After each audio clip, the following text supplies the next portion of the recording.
আমি অপর্ণা। তো সবাইকে ওয়েলকাম আমার ইউটিউব চ্যানেলে। তো আমি আজকে অনেকদিন পরে এরকমভাবে একটা লং ব্লগ বানাচ্ছি। তো আজকে হচ্ছে আমার একটা দাদার মেয়ের বার্থডে, তো আমরা সেখানেই যাব। তো লাস্ট অবধি দেখেও অনেক ভালো লাগবে আশা করছি।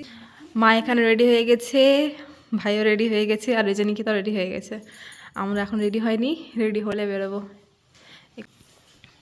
হিরো, ঠান্ডা লাগছে না তোকে? No, I am strongest.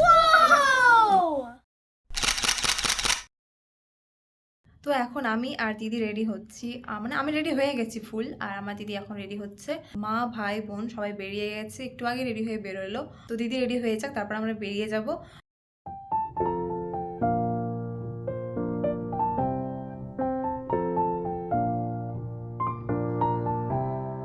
তো আমিও রেডি হয়ে গেছি, এখানে দিদিও রেডি হয়ে গেছে। এখন দুজন মিলে এখন আমরা বেরোবো, ওখানে গিয়ে আমি দেখা করছি। টাটা।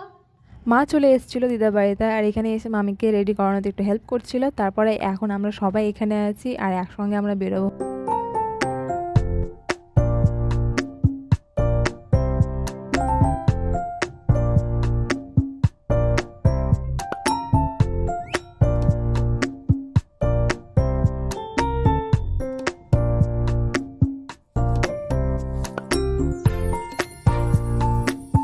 বার্থডে পার্টিতে গিয়ে দেখি প্রচণ্ড ভিড়, আর এই ভিড় দেখে যে পুচকির বার্থডে সেও প্রচণ্ড কান্না করে ফেলেছে। মানে এত ভিড় তো সহজে দেখে না বাচ্চা মানুষ, আর এখন দেখেছে প্রচণ্ড কান্নাকাটি স্টার্ট করে দিয়েছে। আমি এখানে আমার বৌদিকে গিফট দিয়ে দিলাম। এখানে পুচকি অনেক রেগে গেছে, বাইরে যাওয়ার জন্য একটু খোলা স্পেস ওকে নিয়ে যাওয়া হলো এখন।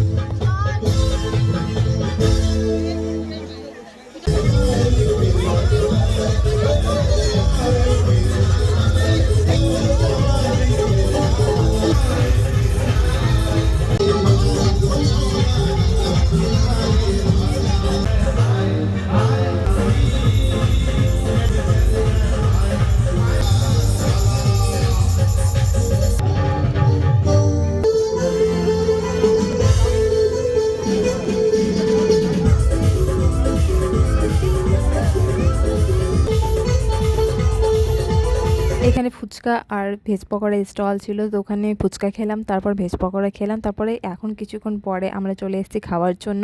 এখানে ডান্সের জন্য অর্কেস্ট্রা করা হয়েছে, আর আমার প্রচণ্ড ডান্স করতে ইচ্ছা করছে। আর আমি অ্যাজ ইউজুয়াল আমি ডান্স করতে পারি না, কিন্তু আমার প্রচণ্ড ডান্স করতে ভালোও লাগে। তো এখন আমরা খেতে বসে গেছি, মানে খাওয়ার পুরো সেরে নেবো, তারপর একবার ডান্স করতে যাবো। খাবারে অনেকগুলো আইটেম করা হয়েছিল, এত আইটেম করেছি আমরা খেতেই পারছিলাম না, এরকম অবস্থা হয়ে গেছিলো। প্রথমে তো ছিল নান, তার সঙ্গে ছিল চিলি চিকেন, তারপরে তো মেন কোর্সের মধ্যে ছিল চিংড়ি মাছ, মাটন, ইলিশ মাছ, আরও অনেক কিছু ছিল। তারপর একটু যখন স্টেজটা ফাঁকা হলো তখন আমরা গেছিলাম ফটো তোলার জন্য, কিন্তু তখন পুচকি শুয়ে গেছিলো। তো আমরা বৌদির সঙ্গে দাদার সঙ্গে কিছুটা পিকচার ক্লিক করে নিলাম, তারপর আমরা চলে গেছিলাম ডান্স করার জন্য।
নাচা হয়ে গেল।